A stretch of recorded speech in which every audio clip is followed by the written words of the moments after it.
आज जो 23 लोग आरोप मुक्त किए गए हैं उनमें एक जो उप मुख्यमंत्री भी रह चुके हैं दिल्ली में, और कुल मिलाकर 530 दिन जेल में काटे। मनीष सिसोदिया मेरे साथ जुड़ गए हैं। मनीष सिसोदिया, क्या उम्मीद थी इस तरह से आरोप मुक्त कर दिया जाएगा आपको? Thank you Sandeep ji. देखिए, उम्मीद तो थी कि आरोप मुक्त होना है एक दिन। किस दिन होना है, अभी होना है या और 4 साल मुकदमा ट्रायल में चलेगा, इसमें तो इट्स टू टेक्निकल टू से कि कब होना था।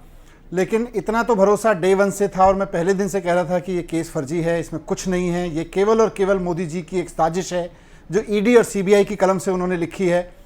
कोर्ट के कलम से एक दिन ये कहानी खारिज होगी, ये षड्यंत्र खारिज होगा एक दिन, ये पता था और भरोसा था, सिर्फ उम्मीद नहीं, पूरा भरोसा था। लेकिन कितना समय लगेगा, पुराने इतिहास को देखते हुए हमें लग रहा था हो सकता है 2, 4, 6 साल, 10 साल लगें, पर इस देश में संविधान है, ऊपर भगवान है, कहीं ना कहीं सब मिलके जब बचाने पे आते हैं तो अच्छे से बचाते हैं, और आज वही हुआ है।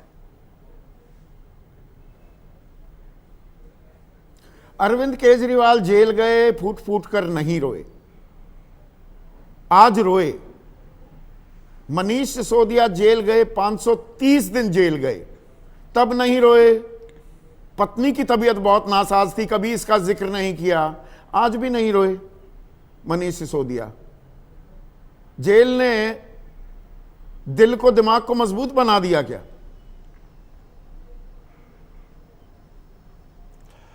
देखिए, ये भी संदीप जी बड़ा संयोग है कि मुझे 26 जनवरी 2023 को गिरफ्तार किया गया था और 26 फरवरी 2023 को 27 फरवरी 2023 को इसी कोर्ट में मुझे लाके खड़ा किया गया था और सारे कॉन्स्पिरेटर्स 27 फरवरी 2023 को उसी कोर्ट में खड़ा किया गया था। और आज भी 27 फरवरी है 2026 में, जब उसी कोर्ट ने कहा कि नहीं, ये आदमी करप्ट नहीं है। हम लोग राजनीति में बदलाव करने के लिए निकले हैं। अपेक्षा ये नहीं है कि सब कुछ रेड कारपेट पे मिलेगा, विरोध होगा, तरह तरह के षड्यंत्र भी होंगे, साजिशें भी होंगी, लेकिन आज़ाद भारत के इतिहास में इतना बड़ा षड्यंत्र शायद ही किसी राजनीतिक पार्टी के साथ किया गया होगा जितना हम लोगों के साथ हुआ।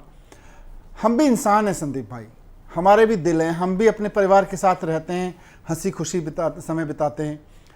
हमारे परिवार ने इतने ताने झेले, मेरे बेटे ने अकेले हॉस्टल में बैठ के रोया है वो, क्योंकि उसके पास कोई था नहीं। मैं जेल में था, मेरी वाइफ अकेली बीमार बैठ के रोती थी। तो उस सब के बीच एक बोझ लेके तो हम लोग दिल पे चल ही रहे थे कि एक दिन तो आएगा जब कहा जाएगा कि मनीष सिसोदिया ईमानदार है, अरविंद केजरीवाल ईमानदार है, ये आरोप झूठे हैं। और जब वो दिन आया तो इमोशनल। पर लड़ाई क्या थम गई है? अभी लड़ाई तो बाकी है ना। मनीष सिसोदिया अभी तो दिल्ली हाईकोर्ट जाने की बात कर रहा है सीबीआई की, हम तो दिल्ली हाईकोर्ट जाएंगे। अभी एक जगह आरोप मुक्त हुए हैं, अभी लड़ाई अधूरी है क्या? पूरी कहां हुई है?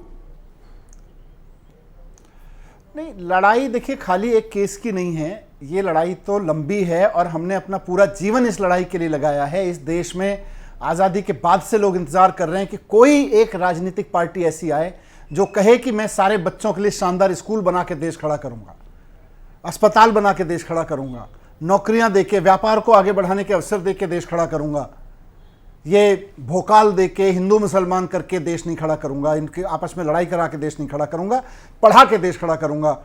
उसके ये लड़ाई लंबी है। आज इसके लिए हमें इतने लंबे समय तक जेल भेजा गया, आज भरोसा बना है संदीप जी कि इसके लिए और मजबूत होके लड़ेंगे, तन मन धन लगा के लड़ेंगे, किसी कीमत पे कहीं झुकेंगे नहीं। पिछले 3 साल में जब तक मुझे जेल में रखा गया, उस वक्त खास तौर से जब मेरे घर रेड हुई सीबीआई में, उस वक्त मेरे ऊपर चारों तरफ से प्रेशर डाला गया, बीजेपी ज्वाइन कर लो, बीजेपी ज्वाइन कर लो। ये लोग जब मैं जेल में था मुझको कहा गया कि ये लोग सड़ा के मार डालेंगे तुम। ये बयान आपने आज भी दिया। एक सेकंड मनीष, तो अभी आगे की लड़ाई के लिए नहीं मनीष, ये बयान आपने पहले भी दिया था, आज भी। सुनिए ना, ये बयान पहले भी दिया आपने, आज भी। मैं ऑन रिकॉर्ड ये अब आपसे नाम जानना चाहूंगा। आप कह रहे हैं आपको दिल्ली मुख्यमंत्री का पद भी ऑफर किया गया बीजेपी वाले कि हमारी तरफ आ जाओ, मुख्यमंत्री बना देंगे। वो ऑफर किसने दिया? वरना मैं इसे राजनीतिक आरोप क्यों ना मानूं। देखिए, ये आप भी जानते हैं कि जब इस तरह की कोई आपके पास ऑफर लेके आता है तो कोई ऐसा आदमी तो होता नहीं है कि वो बीजेपी का कोई लीडर आएगा। ऐसा ही आदमी आता है जो आपको भी जानता है, आपके आगे आके आप बात करता है, उधर आके बात करता है। आपको तो रिकॉर्ड पे पता होगा, मैं जब जेल में था तो एलजी साहब मिलने गए थे। किस लिए मिलने गए थे जेल में? भाई क्या प्रेम था उनको, मिले थे मेरे से वहां जेल में वो। अब आप बात कर लीजिए। लेकिन मैं उन आरोपों पर जाता नहीं, मैं तो अब ये कह रहा हूं कि तो सत्य की जीत हुई। नरेंद्र मोदी जी की पूरी स्क्रिप्ट झूठ साबित हुई। एलजी ना ना ना ना ना ना, आपने इशारा एक बहुत बड़ा, ये तो राजनीतिक, ये एक और बम फोड़ दिया है आपने। क्या आप मुझे ये इशारा कर रहे हैं कि एलजी उस वक्त वीके सक्सेना जो थे वो जेल में आए और उन्होंने ये प्रस्ताव रखा, या इशारा किया आपकी तरफ कि आ जाओ, इस पाले आ जाओ, मुख्यमंत्री बना देंगे, सब साफ कर देंगे, वॉशिंग मशीन में धो देंगे?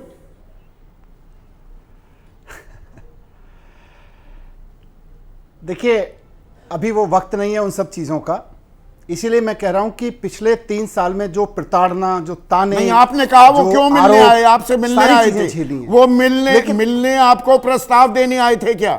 वही वॉशिंग मशीन, 70,000 करोड़ का घोटाला किया है एनसीपी ने, नेचुरली करप्ट पार्टी है। 4 दिन बाद वो पार्टी को ज्वाइन करवाकर और वित्त मंत्रालय, खजाना सौंप दिया जाता है अजित पवार को। वही ऑफर आपके पास था।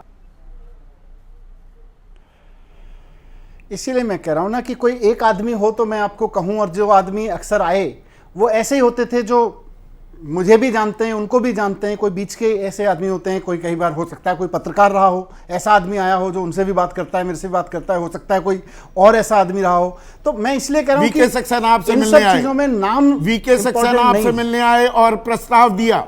हाँ, मिलने आए थे, मिले थे मेरे से, जेल में मिले थे मेरे से, जेल में मिले थे मेरे से। अब मैं उसके बाद आगे क्या कहूं, आप कभी पूछिएगा, कभी बताएंगे इन सब चीजों पे कि क्या हुआ था, कैसे हुआ था।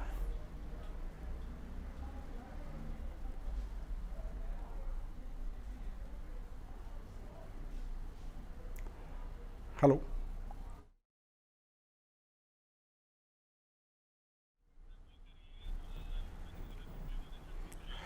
तो देखिए संदीप जी, मेन चीज आज की यही है कि भारतीय जनता पार्टी ने, मोदी जी ने केजरीवाल जी को जब वो 4 चुनाव में नहीं हरा पाए, उनको हराने के लिए एक बड़ी स्क्रिप्ट लिखी, केजरीवाल को खत्म करने के लिए एक बड़ी स्क्रिप्ट लिखी। फिर मैं बोलूंगा, अरविंद जी ने भी आज बोला कि अरविंद केजरीवाल इसलिए इंपॉर्टेंट है दिल्ली के लोगों के लिए, देश के लोगों के लिए, कि देश का पहला ऐसा नेता है जो कट्टर ईमानदार है और स्कूलों के अस्पतालों की बात करता है। कोई नेता बात नहीं कर रहे हैं इनमें से, ये भारतीय जनता पार्टी वाले भी नहीं कर रहे हैं और बाकी वाले भी आप मनीष, कांग्रेस वालों से इन्होंने कभी किया हो या बीजेपी वाले? एक मिनट मनीष जी, एक मिनट। बीजेपी वाले आरोप ये लगा रहे हैं कि सारे सबूत ही नष्ट कर दिए। आप कट्टर ईमानदार नहीं, आप पक्के शातिर हैं कि सारे सबूत आपने मिटा दिए। इसीलिए आज अदालत ने भी जजमेंट में कहा है, जो ये अच्छी खासी कितने पन्नों की, 598 पन्नों की जजमेंट है, there was no evidence showing his involvement and neither was there any recovery. आपके बारे में बोले कि ना तो कोई इनकी संलिप्तता थी, ना कोई रिकवरी हुई। मनीष सिसोदिया के पास से रिकवरी होने नहीं दी, सारी ट्रेल मिटा दी आप लोगों ने। बीजेपी ये कह रही है। देखिए, बीजेपी वालों की प्रॉब्लम यह है कि वो नरेंद्र मोदी जी को भगवान से ऊपर मानने लगे हैं, वो संविधान से ऊपर मानने लगे हैं। इस देश की अदालतें संविधान से चल रही हैं, बीजेपी के बनाए हुए किसी नियम से नहीं चल रही हैं और नरेंद्र मोदी जी को भगवान मान के नहीं चल रही हैं।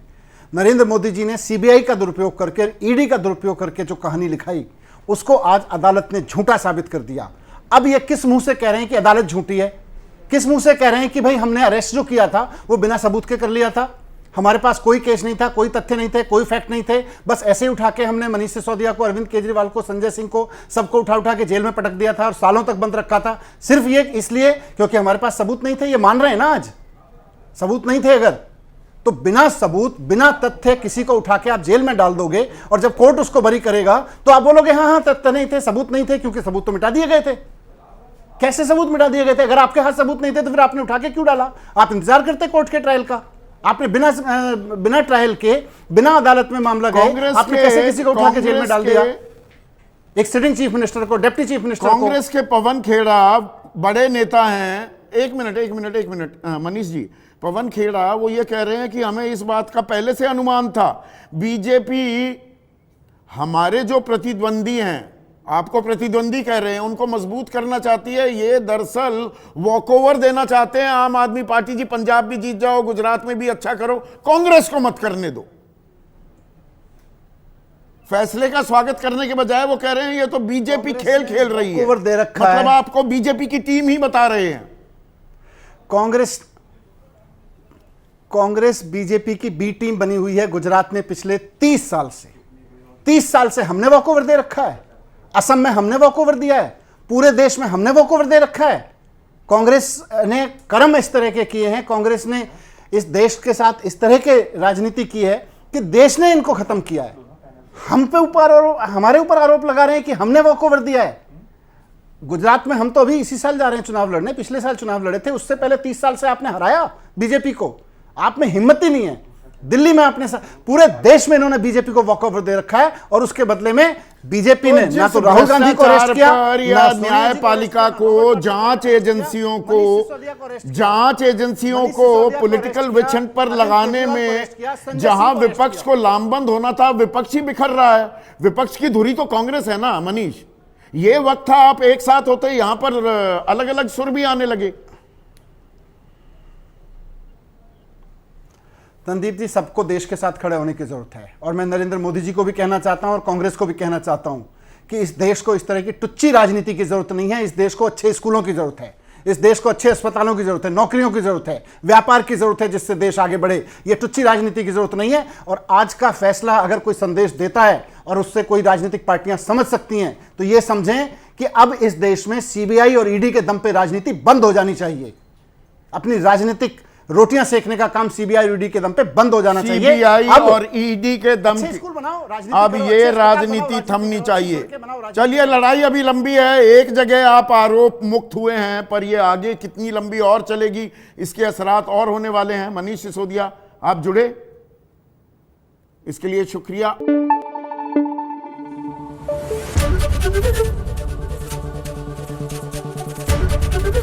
एबीपी न्यूज आपको रखे आगे।